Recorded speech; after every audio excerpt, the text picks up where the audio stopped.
No.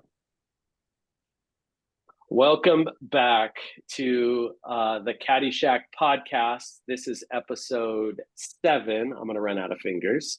After a long hiatus, so apologize. It's taken us so long to get back into things, but as you can guess, we've been busy.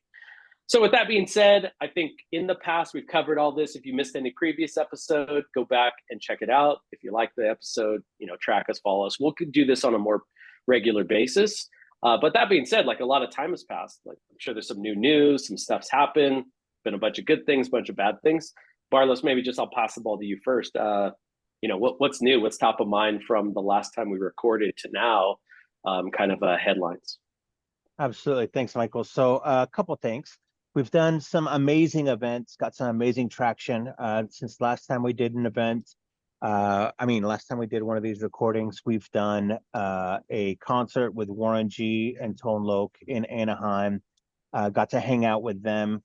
And then we just recently got done with the New York Summit, where we did an event in Times Square. We brought a opera singer to Times Square for the masses with Dynatrace, and we did an event in the top floor of the Moxie Hotel for Cloud Wars. Got people dressed up as Darth Vader and stormtroopers to get in, and we also had the same opera singer dress up as Darth Vader and sing on the top floor with the Empire State Building behind him. Got put onto German TV.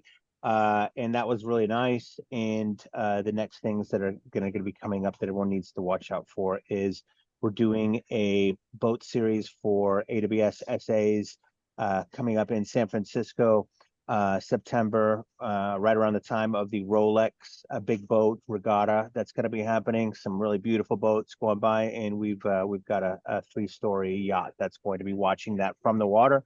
So that's nice. And then, of course, reInvent with what we call Feminine Tech, and that's going to be women in IT with a lot of awards and money going to be given out to women to highlight the wonderfulness of women. Also, please make sure to catch us on CADy Shack for training of CADs and SAs or sales folks that we're going to be pushing out in Q4. So that's all the news that we've got. Let's talk about our new guest. Cool. So with that being said, Brett's not with us today, but we brought on a new guest. And so for the future format of this, we've talked about like the 3 C's that people know about building your partnership that lends with AWS, co-build, co-sell, co-market. And, for our context is like, what better way to apply this to other CADy Shack members and other folks that are in the network that are starting to apply this themselves. And they're at different stages of their journey. And so with that, we've got Jesus with us today from ProsperOps. So we'll get into it. But actually, since Barla said it, like, yeah, look at that. I can't see it, but yeah, look at me hanging out with Tone Loc. Like, yeah, right. But Jose, Jesus, welcome to the show. Give us a quick intro. Tell us a little bit about, your journey as an alliance director and how you got to this point now. And then I think we'll just riff and talk about some of the stuff that we've been talking about on the show, but now through a different lens and a different perspective. Absolutely. No, and thanks for having me on. So Jesus Alvarado, really happy to be here on the podcast. I've been with ProsperOps now a little bit over a year. And then in what is called FinOps, I've been in this space for about 2.5 years now. Originally kind of came from a cybersecurity background, so a little bit closer to what you do on a day-to-day stuff, Michael. I had the opportunity there to work with Brett. So a lot of the stuff that I know comes through long conversations with Brett, figuring out how we make the traditional channel work with AWS, because I think that was one of the biggest shockers for me, was how different it is to work in the channel, but then how that has nothing to do with working with AWS, right? So when you worked with Brett, you were managing the channel side of the business, or were you managing the AWS side of the business? Yep, I was managing the purely channel side of the business. So working with MSPs, SIs, system integrators, global, regional ones. And, I was good at it. I did a good job there. And then one day I was told, hey, you're going to start working with AWS in the Northeast and Mid-Atlantic. So, go at it. And very quickly realized that had nothing to do with what I knew working in the channel. And Brett was such a great resource at Alert Logic, just training me, helping me understand what AWS cared about, right? What the account managers cared about, what the ISMs cared about, what the PSMs cared about, what every acronym that you came across on AWS cared about. So for me, there was a lot of writing down in books, having to understand the way that the world work within AWS. And I feel like I still do that today, right? So I think this will be my 6th year working with AWS in one way or another. And I feel like I still learn new things every single day. That's cool. And what's funny is you mentioned the language, and I think it's a different language. I don't know, Babbel or Duolingo should probably put Amazonian as a new language on their platform. Absolutely. But for sure, like, and the magic, you know, the 4-letter acronym that bridges like channel partners with AWS, with the ISV. And so, I'm sure that's where immediately a lot of the gravity and kind of like, how do we get these two functions together? What's the forcing function around deals and opportunities? But I think we'll dig into that later. So replaying this, you are now CAD 1 of 1 at ProsperOps. You're responsible for just AWS or everything kind of channel related or third party related? I am 100% AWS alliances globally. So everything we're doing with AWS in one fashion or another, I'm aligned with. I get lucky here because we're only focused on AWS. So we're not doing this with any other cloud. So I can really put my focus there. But we're also making sure that any strategic partner that we work with today that has a strong focus with growth on AWS, that we have some strategic alliances with them so that we can, have better results with that 4-letter word that you're talking about, because it is a huge game changer, and it really kind of helps to move along conversations and deals with all 3 parties. Well, let me ask you a question real fast. So, how long have you been with ProsperOps? It was a year, July 31st. A year, July 31st. Yep. And what do you really think about Stephen Hayes? He is he's a very it's okay. It's okay. It's okay. He's a very good leader. Cool. I love the fact that he doesn't micromanage. So he says like, hey, here's the objectives. Go knock them out. Go figure them out. We were on a call a few weeks ago and he was like, man, you're such a like utility knife. Like you figure out stuff that I don't think I ever told you to figure out. Right. So it's good that he gives me that liberty. And I think I work better in that type of environment. So it's been great. It's been a great year and a half. And he also has, he's also a DJ. So he has some music on Spotify. So you should look him up. Yeah. Oh, this is going to be awesome. All right. So let me ask you this question. We find out that you're a CAD. You've been doing this for a year and a half. Can you give us a little bit of background, just a little elevator pitch on ProsperOps itself, just so we're all level set? Like, I know what ProsperOps is. Yeah. Half the world should know what it is, but like, you tell me what it is so the people listening all know before we get too deep. And I think there's an interesting piece to like who ProsperOps is and kind of the work we've been able to do since I've come on Barless and been part of CADy Shack, awesome group, right? And been able to leverage you guys. So what I'll start with is ProsperOps was built and started in 2018. It was originally founded, and the founders today still all came from a big system integrator that worked with AWS. So they had used a lot of the RI brokers, a lot of the commit management tools out there, and could never get the result they wanted to when they were at this company. And the answer was always, well, throw more people at it and maybe somebody can figure it out.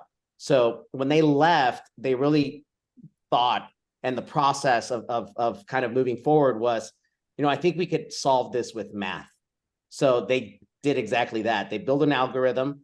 They had a deep understanding of AWS API, AWS serverless. So they built the environment, and then ProsperOps was kind of born out of that. So they started helping customers manage high amounts of commit instruments and allow them to be completely hands-off.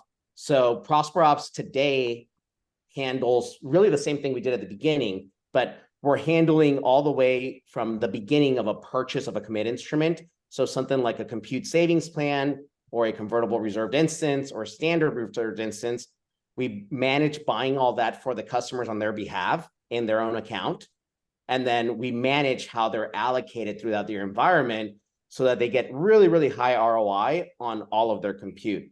And then we've got a little metering system that's called effective savings rate that allows customers to check that work if they wanted to every day, and making sure that they're actually getting the savings that they were promised on day one. And that's a set it and forget it, right? It is a set it and forget it. So it's fully autonomous.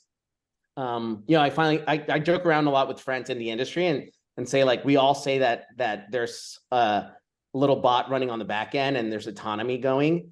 But, I can really say that that's what we do at the end of the day, right? ProsperOps really does have an algorithm running with a bot with some machine learning and AI that's producing all of these outcomes for customers, as small as, $1,600, $1,800 a month on compute.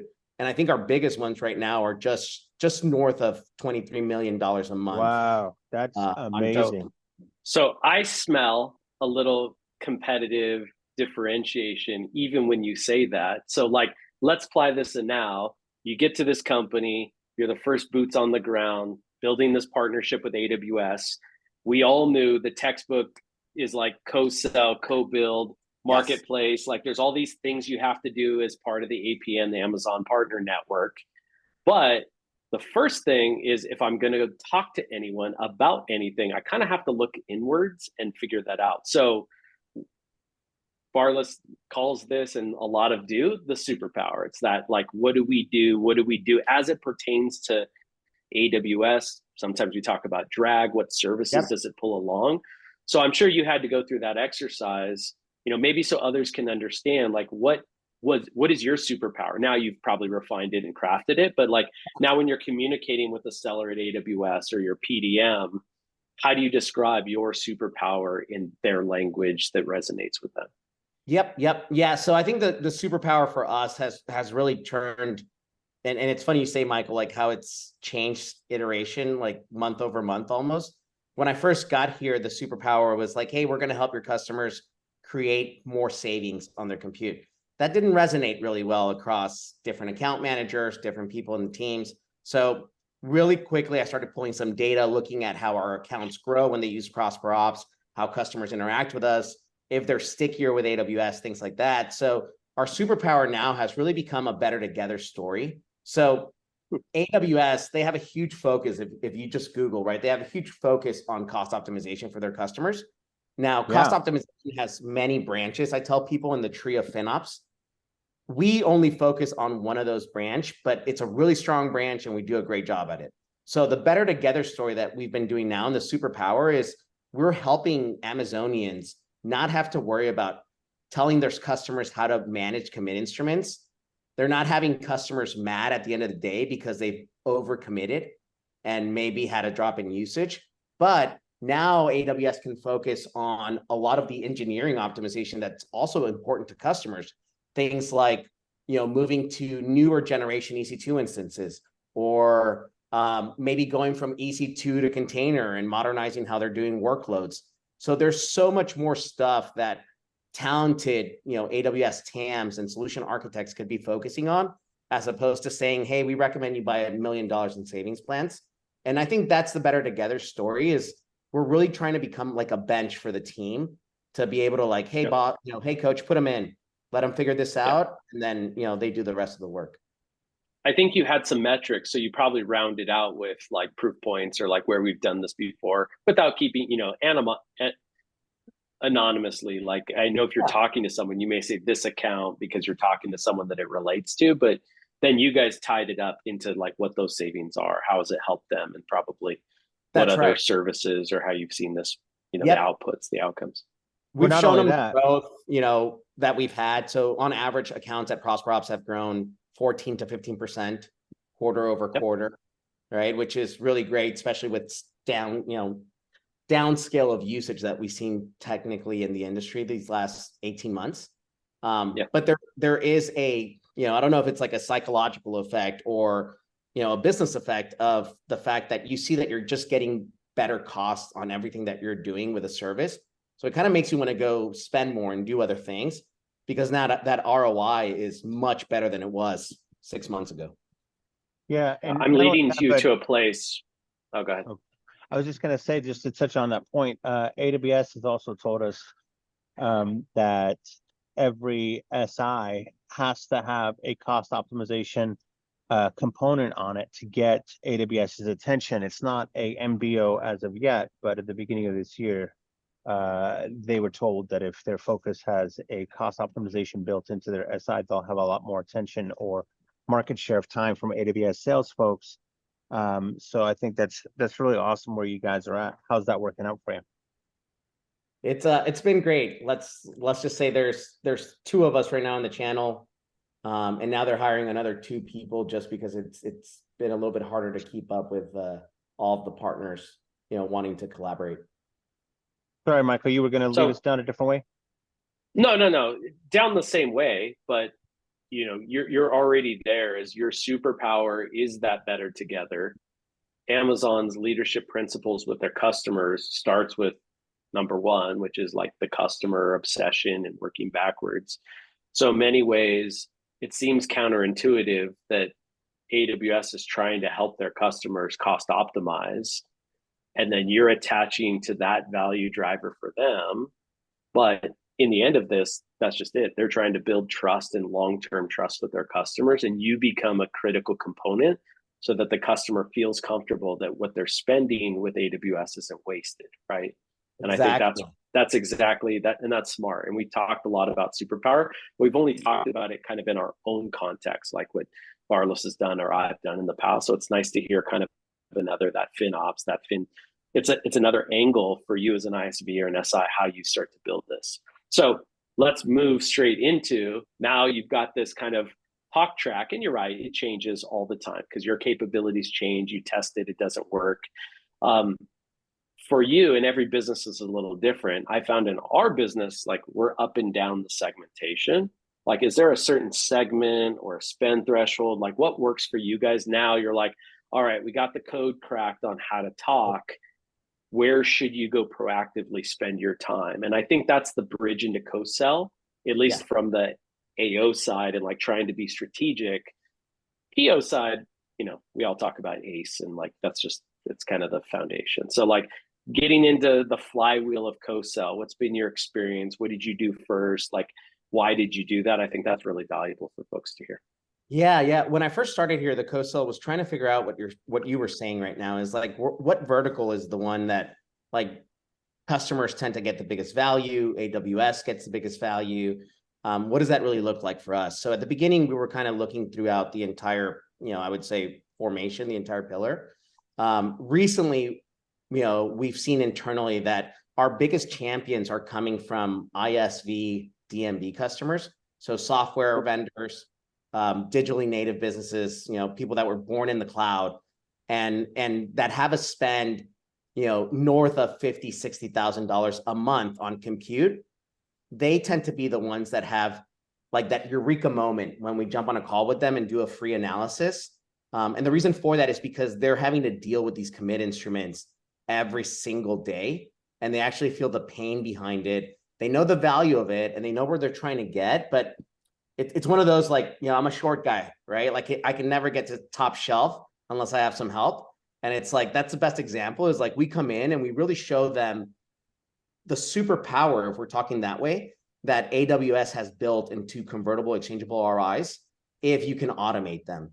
And, when we have that discussion with ISVs and DMBs that are engaged, it's a really good experience. They quickly become champions. They start referring their friends. So right now, that's where we're focused, is like ISV, DMB engaged. Cool. And then like keeping moving that for your year, are you tracking, like what metrics are you tracking? What, is it, I won't lead you there, but like what's been important to just kind of in that co-sell bucket, what's important for you guys, and what do you keep shoving in and pushing and pulling to kind of keep to measure yourself against your objectives? Yeah. I think so. We're really trying to make it super simple, right? And we're trying to measure across revenue. So if we can do that as a business, it's really simple. We don't have to worry about all these other KPIs.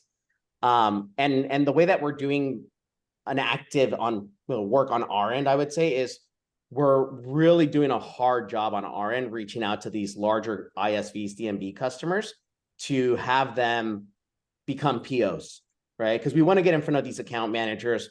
We want to show them that we're working hard to get in front of their accounts. So if we can get in front of one of their accounts, maybe they can show us or introduce us to the other one, or make us part of the team and introduce us to the broader group with their direct manager. But I think that's the motion. We're trying to keep it pretty simple right now, just so that we're not kind of pulling each other in different ways. Barlos, anything around co-sell, something that caught your attention or you wanted to dig in from your experiences? Yeah, and this is going to be a little bit of a painful question, Jesus. So when we first started talking, when Stephen Hayes was limping along at ProsperOps before you came and saved him, when that was going on, we had talked with you guys about how the beginning of the year is an awesome time for AWS sales teams to be able to bring you guys in. All right, you're going to cut some costs, great, and then by the end of the year, I have time to fill that in, so that's not going to be a problem. And coming from AWS as a salesperson, and I had $29 million in quota myself for the year, and then having a company like you that came in and cut $2 million out, meant that not only did I have to find that $2 million that was spent last year, but then I also had to grow that by an additional $1 million because I had 50%. So every dollar that you save a customer, an AWS salesperson has to come back with $1.50 somewhere else. And that's a lot harder to do at the end of the year than it is at the beginning of the year. So, and like I said, this is a painful question because, it's just the way it is. Have you guys come up with a solution for that answer? Yeah, so I think that's where like the strong partnerships we've built really help out. Because a lot of the SIs, the MSPs, the technology partners that we have are still helping their customers stay focused on optimization. Because at the end of the day, they all have goals and expectations that they want to try and meet in 2024. So like, how do we help them create budget? How do we help them create a better ROI on AWS today so that they can meet those expectations in the future? So we are getting a lot of our business is still kind of flowing that way, I would say, through partners and channel. And surprisingly, I would say though, AWS, there's been great conversations with like the cloud optics team. So the optics team on AWS, and they're still hyper focused on optimization for their customers. So we're still getting a lot of conversations, a lot of support from them as well, in that, kind of in that org. But it hasn't, when you and I spoke at the beginning of the year, I really thought H2 was going to be crickets.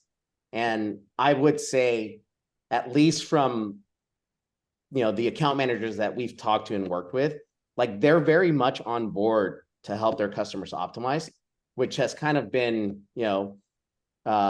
a little surprising, right? Because I really did think that they were going to be worried about their quota at the end of the year, what's going to happen. And I just don't seem to get that. That's fantastic. Yeah, that aspect from them. So it really does feel like they're customer first, right? When we're talking to them. The other great thing is we have data that shows that about after 3 to 4 months, our customers at ProsperOps actually get right back to where they were on spend. Oh, that's a great metric to have. Yep. And then it start to exceed it, to the point, right? That 14% is actually the aggregate of all our accounts. But we have some accounts that within 12 months have grown, 4,000% of their AWS. Wow, that's awesome. That's fantastic. Good for you guys. Yeah. Hey, can I ask you a question? Yes. So you guys, when Stephen Hayes is a wonderful leader. So if anyone's listening and thinking that I'm making fun of him, I'm only making fun of him because he's a very good friend. But along all this time, you came into the ProsperOps organization, and when you came into CADy Shack in the very beginning, you kind of had a really open mind about learning every possible thing you could. You were like a sponge. Anything anyone said, you were like soaking it in online, in person. You came to all the events. You asked a billion questions, and it was just a pleasure to watch you go from someone who was more of a channel person to becoming a seasoned cat. Like you might not know all the answers, but you know where to find them. So it's been awesome. Can you tell us how has AWS recognized this success this year from what you've done over at ProsperOps? Yeah. So from the co-marketing thing, like Michael was mentioning earlier, we started doing a lot of work with AWS and sharing things like our win wires, making sure that ACE was a little bit neater and deals were actually put up, and registered. So we were invited into a global, kind of like a global startup program with AWS for marketing, allowed us some NDF, credits, and the ability to do a couple of more events, AWS focused. And then that allowed us into another program that was a pipeline builder program. And we had a lot of success and actually were awarded we got the most POs, right, in that quarter for that Velocity Pipeline Builder program. So it's been great. I mean, I'll pause you, acronym guy. What's MDF? What's POs, just in case? So POs are partner opportunities. So opportunities that we ProsperOps put into ACE. Everybody wants AOs, so AWS opportunities, the ones that are flowing from the account managers. And those have been growing as well, which is great. MDF are, and correct me if I'm wrong here, but marketing development. Yes, development funds. And those are the main ones we have. And then the IPB was the internal pipeline builder program, I believe, is how AWS called it. Yeah, but whose name it's is actually on a really whose name is on the Lucite Award? So I got two. I got one with my name, Jesus Alvarado, which is cool. I get to keep that one. And we have another one that says ProsperOps in it that I will be taking to We don't Austin. care about that one. Let's talk about Jesus Alvarado's award. Yep. So yeah, for my first year as a CAD, I got to win that. And I mean, honestly, a lot of the stuff that I did for us to get the opportunities was rinse and repeat stuff that I had done with Brett at Alert Logic, right? Even though we were in a different vertical and doing something completely different than cybersecurity, a lot of the same things that I had learned, just really did play well. So that's awesome. Well, first, congratulations, right? Because it's always awesome to be recognized among your peers. Number two, you encapsulated it at the end, which is there's nothing sexy about co-sell. Like it's a bunch of grinding, doing the same thing over. Like I think of Bill Murray in Groundhog's Day, the movie. It's like, yeah, guess what? It's grinding for years and years. The numbers get bigger. Hopefully the team to support it gets bigger, but it's the same stuff over and over again, right? And getting better and better at that, sharpening your sword. MDF was a hidden agenda to move over to marketing, right? So like you happen to say it, but like one of the other lenses we talk about is co-marketing, right? You mentioned, and I know you've been part of some of the CADy Shack events as a sponsor, and that's a great way to kind of pool your budget.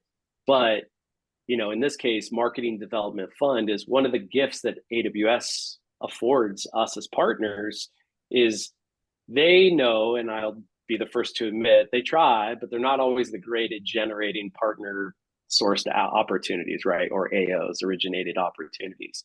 However, what they do a lot of times is provide you resources, provide you MDF. So for the audience, I don't think we've gone into it. Like, what is MDF? Like, how does it work? What have you done with it? And then like, what's the result? And then for me, and probably for you, that then bridges the gap between you're probably not a marketer. I didn't think you reported to the CMO in your business. So like now you're doing the hard work, which is now you're jumping cross-functional, you're working with multiple teams. I just think I'll wrap it, but like that story, how's that gone? And at a small company, you being first, it's an evolution. So what have you done? What are you doing with it? Where are you going? It's been great because to your point, like I don't think I would have worked with the CMO ever as a channel guy unless I was like the VP of channel.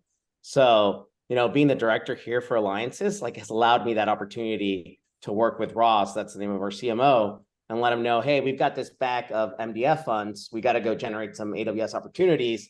Like, what can we do? And there was Give it to Barless. By the way, you want to make friends with anyone? Bring them a bag of money. Like, hey, this partner just gave me money to go use for marketing. Can you help me out? Right. And that was the thing, budget right? That's because hard. Yeah. ProsperOps had been working with AWS for 4 years now, and we've never gotten that amount of money before. So when we had that bag, Give it to Barless. Give it to Barless. Everybody was right like, here. no, right, let's do it. Right there. You know, and I think we only did one event with you, Barless, this year, which was the dinner in Dallas for AWS, which was a really great event. And it was a fun time and got to meet, you know, some really great people. But we also got to do, you know, videos. We got to do the Cube. We got to do a lot of John Mayer productions that you guys have worked with as well. So there was a lot of things that those credits were able to fund that, you know, maybe we wouldn't have done right prior to that. And it created a ton of lead generation, not necessarily always POs, but a ton of traction. POs wise, I still think we ended, you know, like 80 something within, you know, 2 months, which you may or may not know the answer, but why in the world would AWS give you marketing dollars to go out and do stuff? Like, why do you think they do that? I think it's because we get to bring in more business. I mean, if I'm looking at the simple answer.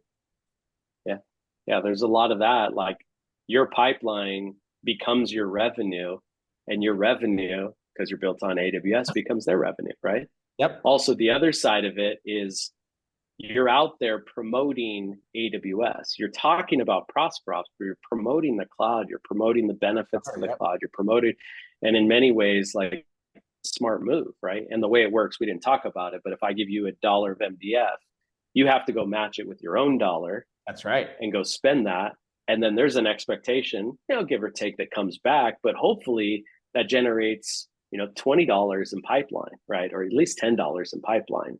And that's a pretty good ROI, because now you're right. It's your PO machine. Now you have more of your fund marketing generated opportunities, and then you're going to go send those back into the co-sell. So as we start connecting the dots, you see where you get it, because you've asked a lot of questions. You've done stuff with us. You did another event because I saw you in Austin for South by Southwest. So I know you did at least another one. That was fun. That's right. That's the other one. Oh, Yep. yeah. But I mean, okay, so now you get lists, you get access to AWS sellers, you're getting customers or potential prospects there. Like, what are you guys doing with that stuff? Like, what are you doing next? I heard you put it into co-sell, but is that what you guys are tracking? Is that how that flywheel's spinning in the marketing, the co-marketing bucket? Yeah, so that's definitely tracked on our side as well. Like, we want to make sure that these POs, when they come in, we want to see how AWS helps out with that co-sell process as well. So, you know, every PO we have is a conversation between our sales team and the account manager. You know, we want to make sure that, again, that better together story, we want to make sure that the optimization conversation we have aligns with AWS's as well, especially for some of these larger ISV, DMB customers. They're having these conversations already with AWS. So we want to make sure that we build on each other. So that's really important for the co-sell here. You know, the other thing is everything we do is marketplace at ProsperOps. So one of the things we started to do earlier in the in kind of our journey, and I'm smiling because this is one of your recommendations, Michael, was we're getting the CA involved, you know, as quickly as possible, so that they can help out with, you know, making sure that marketplace is set up correctly, that this customer is knowledgeable, that they know how to buy, see if they have any MDF funds themselves they can give us, stuff like that. So yeah, it's a actually, I don't think I ever said that on a podcast, because that's one of my secret weapons. Hats off to George Marilakos, but like, I don't think I've ever said that. That's one of the ones I like to keep in my back pocket, but it's out. You guys well, let the cat out of the bag. I'm sorry. Yeah. But it's a very powerful org for sure. As we were talking about marketplace, like, one of the metrics that matter, you get into these situations where the customer doesn't understand, you need some help. And that CA organization is absolutely like a jump smoke in the fire. Go help me with procurement, like, help me figure out why this thing's stuck, because we all want to get to revenue together. That's right. Yeah, and we've had a few ones where even like Stephen Hayes, right, was shocked that this huge multi, billion-dollar company did not know how to transact through the marketplace. And everybody was shocked that they had never done a private offer on AWS Marketplace. So it's pretty it's pretty common. And the bigger companies you get into, the more foreign concept is, right? We talked about segments, and the segments that you work with or you found as your ideal customer, those ones are pretty marketplace savvy. But there's a lot that this is just a new concept, and behind the scenes, I won't get into details, but that's really important for AWS too. Like you just said, an interesting gift is I just introduced this big customer to the marketplace for the first time. Just another secret, I actually ask AWS to track that for me every year. So I know 2 years ago, 88, last year was 93. And I keep that up here because I know those are super valuable metrics. Anytime I'm talking to someone in the marketplace who cares about that service, that's an awesome metric. I introduced 93 customers. The first thing they ever bought through the marketplace was my stuff. That's pretty cool. That's and you awesome. can make a lot of friends with some of those things too. Yeah. No one's ever asked that question before, I guess. They always tell me, you're the only one that's kind of asked for that before. So that's awesome. Very cool. That's awesome. So this is all right. Well, CADy Shack.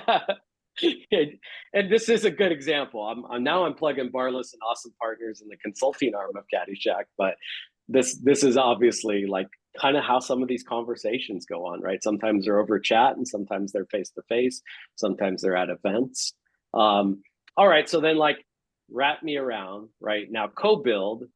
Yes, I would always argue you might start with co-build, but it's also the hardest, most impactful thing. So I think it's probably an end. When you think about that area, what comes to mind? What do you think about as the CAD for the company? And what are you guys doing with and building with AWS? What's that?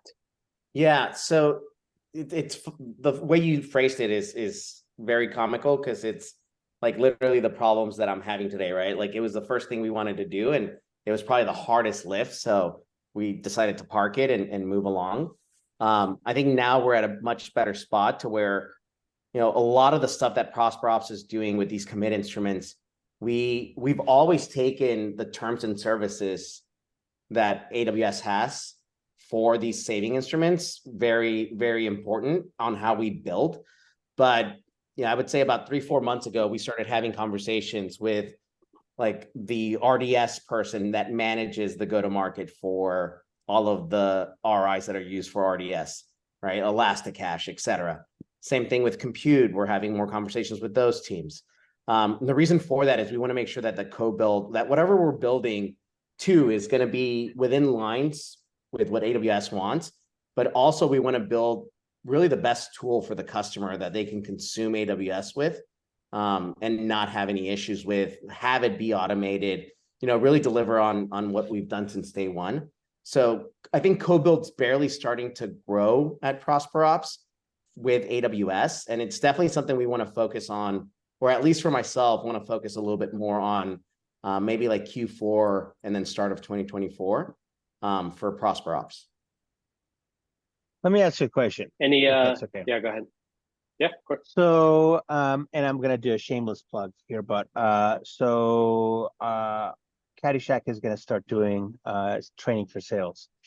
One of the things that I really want to see from partners and CADs pushing this year or the next calendar year, 12 months, is to start taking, when they're selling their own product, to also start talking about other AWS products. Pick 1 or 2 or 3, whatever it is, even if it has nothing to do with your product, right? Let's say yours is ProsperOps, you do cost optimization, and you might start throwing out things like, hey, have you talked to your customer about your account manager about working off the edge, so your data out costs aren't quite as much?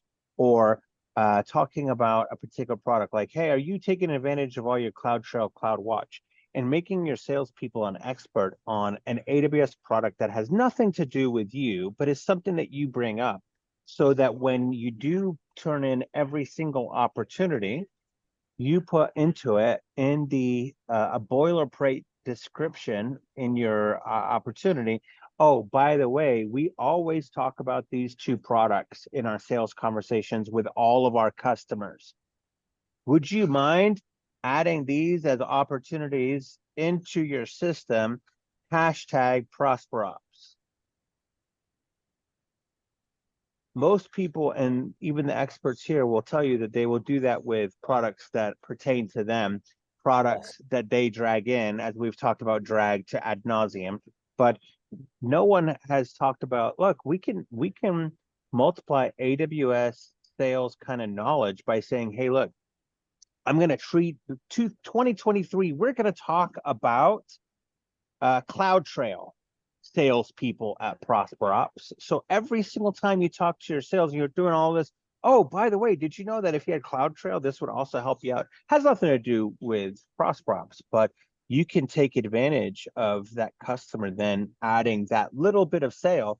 And so at the end of the year, when you go back to AWS, you're asking for your MDF, you're doing your SIL, you're doing your SCA, whatever secret sauce you're adding to your whole program, you can say, hey, go to salesforce.com, pull up a report on everything that says hashtag ProsperOps. And now that one product that you focused on for the year with your sales team is now, and has nothing to do with you, is now being attributed to ProsperOps. I'd like to see that in our training coming up in Q4, so we can add those little things to it, so we can increase the revenue that you're responsible for, not necessarily what you're closing. So actually, I will tell you, sometimes you're a mad genius, because that is an interesting concept. And since you and I talked about that, I've actually tested it with a couple reps. I tried with one yesterday. I think the hardest part, I'll challenge you, the hardest part is those services are all shared services, right? And in many ways, you're right. Even if I know my drag to CloudTrail, S3, whatever, these are pretty impactful shared services. And so they're really hard. I think directionally, you can say, hey, since they've implemented our stuff, it's one of the questions I asked Jesus was like, what happened to that? Now they see billing, so they clearly know what's happened to billing. Most of us don't see billing. So it's really hard to attach, like, Lacework does use CloudTrail a lot, but like most of the time, I don't know, CloudTrail's probably on. I'm not really tracking where I turned it on. That might be the interesting metric, is if it was 0 and then it became 1, like I turned on a new service, and you're right, there's an opportunity attached to us because of that new service, and like, let's say the annual spend associated with it. The challenge I've found, because I've dug this around, so Barlos, I'm curious, really hard to get micro cloud spend, and really hard to get a PDM, the AE to share that stuff. Because I'm like, don't tell me, I don't need to know, but like, what was the percentage? I'm trying to anonymize that. I just think it's really hard in practice, but I do agree. If you and your business, and it's something where you are turning on something net new, and then you can run that, I totally agree. You can attach to that in a meaningful way. It just gets really hard to guess, or to like, because then there has to be some kind of net new billing, and the account manager has to know, like, I don't know, you have to close that thing out. I think it's hard in practice. Maybe I'm wrong, but what do you think? I don't know if it's really, everything at AWS is an escalate culture, right? So if you can get to the one person that cares about that product, right? There's a practice lead who's in charge of CloudWatch. I'm going to guess it's Ryan Orsi, right? So you get Ryan Orsi and you say, look, I've helped, this is what I've helped increase the entire year. He's going to say, yeah, sure. Just like what you said. Everyone turns on CloudWatch. How do I know that it's because of you? All right, great. This is what we're going to do. We're going to have you, or one of your underlings, or anybody, go into salesforce.com, create a report. Anyone can do it at AWS, like anybody. It's not even a question. Go in and you create a report that says hashtag Lacework in the subject line. If you find anything there that says that, I want you to pull it up. Now, whether it's closed or it's not closed is immaterial. The only thing that matters is that you are talking about AWS products. And if of those that you've mentioned, they look it up and they say 50% of these do have CloudTrail on them, and they started this year, then you can make that case that this was done because of you. And the only one that cares about it is going to be the practice lead, right? No one really else cares about it. But at that point, you've made yourself a friend for life. So that's where you can point at your QBR, your annual, like how good of a partner am I? Go ask Ryan Orsi how good of a partner I am. That's where those kind of things come in. So we started. Go ahead. I was gonna say, so we've started to do like a hashtag off when we create a PO, and we'll attach exactly what you're saying, Barlis, like 2 things that come up when ProsperOps comes up. But the idea behind it is that exactly that, like we can now show AWS when they pull like a Salesforce report that every ProsperOps deal has those 2 services attached to it. But we can't show the monetary piece. I think that would be the only hard, because it'd be really great to be like not only, we optimized, right, and accounts grew 50%, but we also brought you another 200,000 last quarter, and that's not gonna happen without having that proprietary information that you can give out that AWS won't let you have. That is the hard part, is getting the very sensitive, very protected billing data of a customer, which I don't want. I don't need it. I just need the story and like the percent growth or something. So that's easy. That's easy to get. It's interesting. What you do is you get someone to pull that report. Yeah. You can't open that link because you're not in the VPN. But if you have the link, anytime an account manager says, prove to me that you do this. Oh, well, here's a link. I can't open it, but you can, and you can see for yourself using an AWS link what I do. And that's not that hard to get. Yeah, I would say that's definitely a conversation. Start with your PDM, but someone's going to have to go, or any of your ISMs, if you're focused in a territory, you're focused on that. That's probably a good conversation. So, and escalate we're kind of running. Anyone says no, escalate. It's an escalate culture. So weird. I never do that. I think it's so weird. All right. So I know we're coming to the end. We're definitely well over our time, but Jesus, congratulations on getting the award. You definitely deserve it. Tell Stephen Hayes that he made the right choice in hiring you to do this particular job. You're made for it. You're an awesome guy. We love having you as one of the founding members at CADy Shack. You were there from the very beginning, day one. So thanks for being a part of CADy Shack. No, thank you guys, man. So I would say just take us home. Like, again, you've been doing this under Brett's wing, kind of learning the ropes, right? Now you've been doing this for a year plus on your own. If you had to walk away and tell someone new who maybe wants to do this like you, or follow your path, or you're recruiting and you're hiring and you need someone, like, what were your top 3 like lessons learned? I have that joke. I say I jumped in the DeLorean, I go back in time. You go back in time a year ago, what were either your lessons learned or what would you have done differently? Yeah, I think the 3 ones would be, don't be afraid to fail, right? You're going to try stuff here that doesn't work all the time, and you just regroup. Have a good follow-up. I think that's the second one that I see with people is, if you're going to do something, do it, right? Like if you're promising an AM or a PSM or somebody at AWS or a partner that you're going to send something, like try to send it within the next couple of hours. Don't completely forget about it. Because and the third one that goes off that is be very aware of how you treat and interact with AWS, because they have a very big water cooler culture that if you do something bad, it's going to get across, and it's going to ruin you pretty bad. So I try to treat everybody I mean, I do this in my personal life as well, but I try to treat everybody I'm on the phone like I would want to be treated myself. So I would say those three things, right? I keep it really simple. I'm not like, oh, you got to have this data and stuff. Like, I think the simple things is what has carried me across channel into alliances, and it's worked so far for me. So words of wisdom, Jesus at ProsperOps. So to Gabe, thank you very much for joining us. Wrapping up episode number 7. It's great to keep this going. So we'll have more guests. We'll have more stuff. If you have any comments, let us know.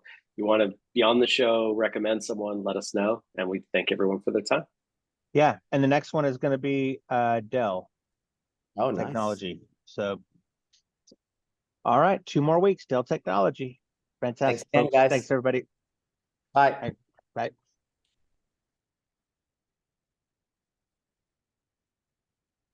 I'm trying to turn the recording off.